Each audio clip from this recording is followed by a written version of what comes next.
Conocemos a nuestro gran poeta y escritor peruano, una de las más altas cumbres de la literatura mundial y expresión poética del Perú, César Vallejo. Pero ¿alguna vez han pensado qué piensa César Vallejo de la opresión laboral en comparación de los obreros peruanos en la actualidad? Si quieres resolver tus dudas, iniciemos.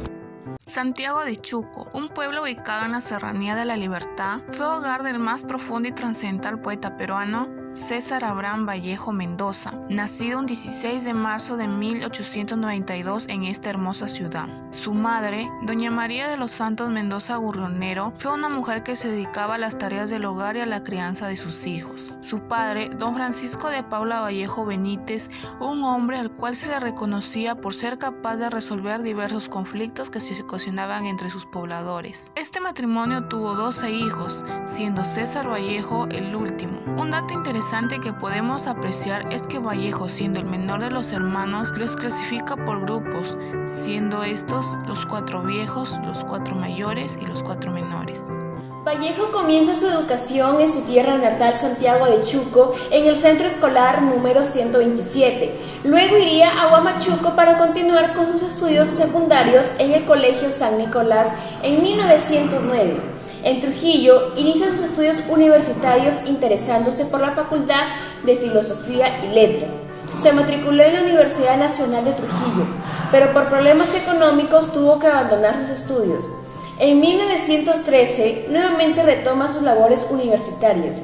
Asimismo se gradúa en 1915 de bachiller con la tesis El romanticismo en la poesía castellana. Trujillo se convierte en parte de su vida intelectual, ya que se encuentra con varios escritores que con el paso del tiempo se convertirían en el Grupo Norte. En ese mismo año entra a trabajar como maestro del primer grado de primaria en el Colegio Nacional San Juan, teniendo entre sus alumnos al conocido escritor Ciro Alegría, el cual nos cuenta años más tarde que a Vallejo le gustaba que ellos relataran sus historias y dialogaran de las cosas que veían a diario.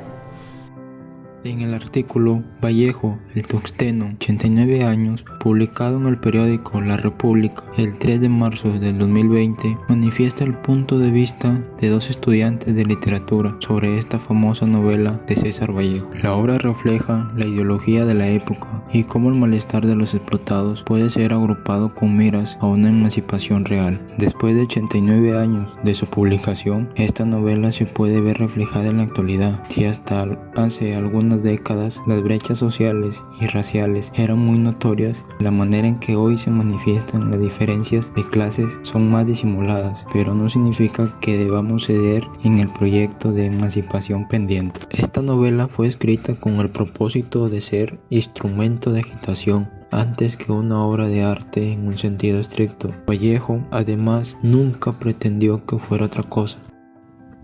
¿Por qué es tan importante esta novela? Investigando más sobre esta novela, podemos decir que se enfoca en una protesta social, ya que los abusos a mineros eran un problema grave, sus derechos no eran respetados y eran discriminados. Como alguna vez hemos escuchado, en años pasados, la mujer peruana no solo optaba por ser madre de familia, formar un hogar, sino también dedicarle tiempo completo solo a su esposo, quien era el único que traía dinero a su casa, e hijos, pues recordemos que antes la mujer no tenía intención y mucho menos interés por tener una educación, profesión, trabajo y peor aún el hacer respetar sus derechos como persona, no se encontraba como punto de interés. Dando a conocer mejor a nuestra expresión poética del Perú, resolver las dudas sobre su pensar y observar los grandes sistemas económicos entre el socialismo y el capitalismo presentes en la obra Tuxteno. Retomamos la siguiente frase dicha por Vallejo al final de su artículo. El viento soplaba afuera, anunciando tempestad.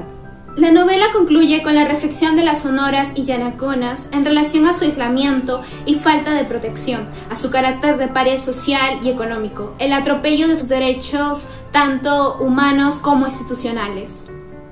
¿Cuál es la intención comunicativa de Vallejo en la novela El Tuxteno? Propone una reflexión frente a las diversas expresiones del colonialismo, que se manifiestan destacando su plano político y estableciendo un paralelo con el pensamiento crítico de Aimé Césaire. Se busca demostrar que la iniciativa de reivindicar al mundo indígena desde el marxismo-leninismo constituye, en últimas, una variable más del colonialismo. ¿Qué tipo de arte es? La novela El Tuxteno se le denomina como arte comprometido, ya que refleja las nuevas y terribles condiciones de vida que se producen en cierta región de nuestra serranía, explotado por despiadados capitalistas extranjeros. Asimismo, Vallejo escoge algunos temas sociales e ideológicos y la denuncia referente a la explotación indígena y minera. Hoy en día, la explotación laboral en nuestro país por parte de las grandes empresas hacia sus propios trabajadores es un problema que aún preocupa, debido a que aunque existen leyes y derechos que sirven para proteger a los trabajadores de estos malos tratos, al parecer a ciertas empresas no les gusta respetar nada de ello y les interesa poco lo que pueda pasar con sus propios trabajadores. Todo lo dicho anteriormente se puede ver evidenciado debido a los múltiples casos de injusticia laboral que se vienen dando en los últimos años. Si bien es cierto, desde hace años hasta la actualidad todos estos problemas han venido disminuyendo, aún existen empresas que siguen pasando todo esto por alto y siguen tratando muy mal a sus trabajadores, causándole graves daños e incluso a llegar a perder la vida por malos tratos por parte de sus jefes. ¿Qué piensa que se da el maltrato laboral? ¿Quién tiene la culpa? ¿El trabajador o el jefe? ¿Qué reflexión le trae el caso del incendio donde 3 trabajadores quedaron encerrados con candado y apenas recibían 20 soles? ¿Alguna vez sufrió maltrato laboral? En los tiempos que fue joven o tiene algún conocido, cuéntenos su experiencia.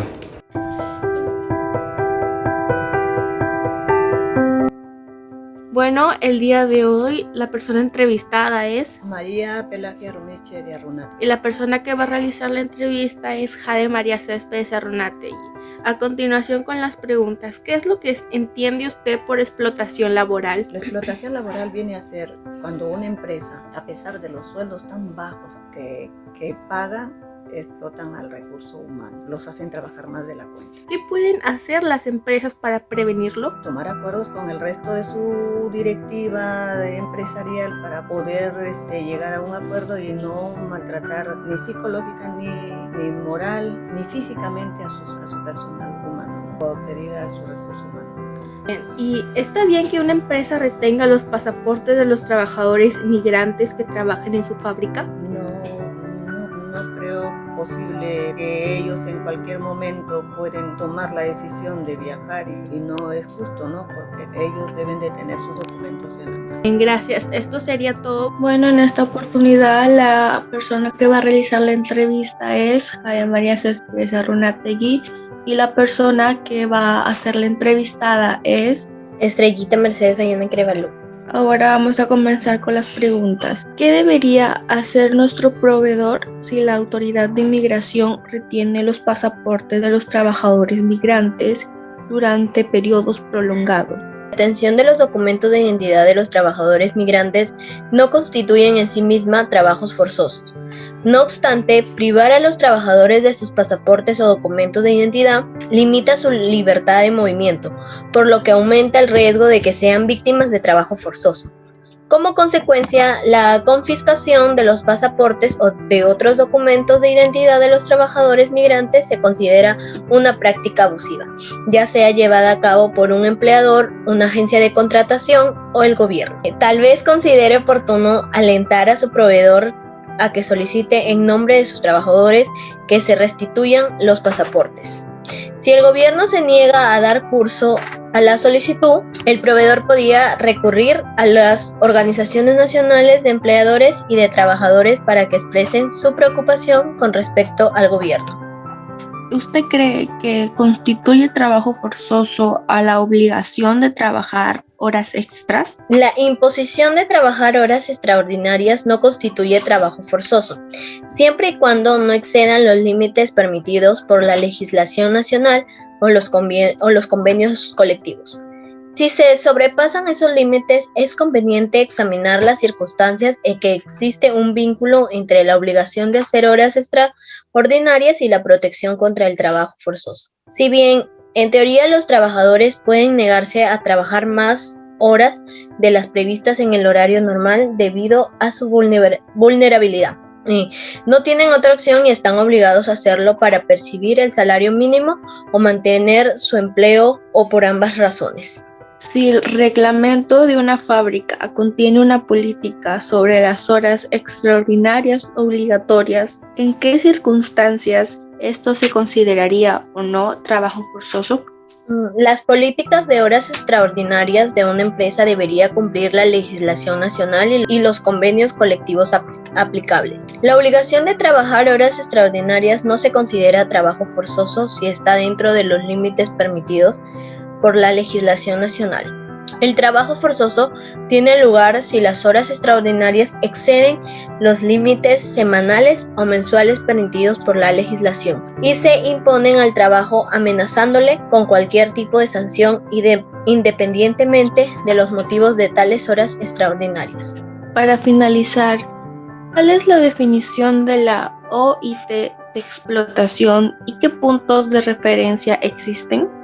La OIT ha utilizado el término explotación únicamente en circunstancias limitadas en las cuales las víctimas potenciales son particularmente vulnerables debido a la actividad criminal en cuestión, ya sea por explotación sexual comercial o su condición de extraños a los pueblos indígenas hace referencia, su condición de extranjeros, ya sea trabajadores migrantes, o las circunstancias de su empleo que se les hace particularmente vulnerables.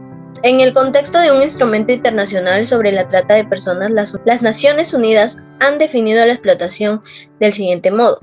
La explotación incluirá como mínimo la explotación de la prostitución ajena u otras formas de explotación sexual, trabajos o servicios forzados, la esclavitud o las prácticas análogas a la esclavitud, la servidumbre o la extracción de órganos.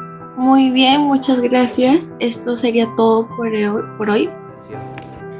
Tungsteno es una obra indigenista de protesta social contra la explotación de los indios por la empresa minera Minino Society imperialismo norteamericano y por ende muestra la necesidad de la revolución. César Vallejo se muestra como un narrador que no trata de ingresar en el mundo indio, siempre se mantiene en la perspectiva exterior a pesar de la admiración por el indio explotado. Claramente nos deja el mensaje de la necesaria unidad y organización de los explotados para vencer la opresión.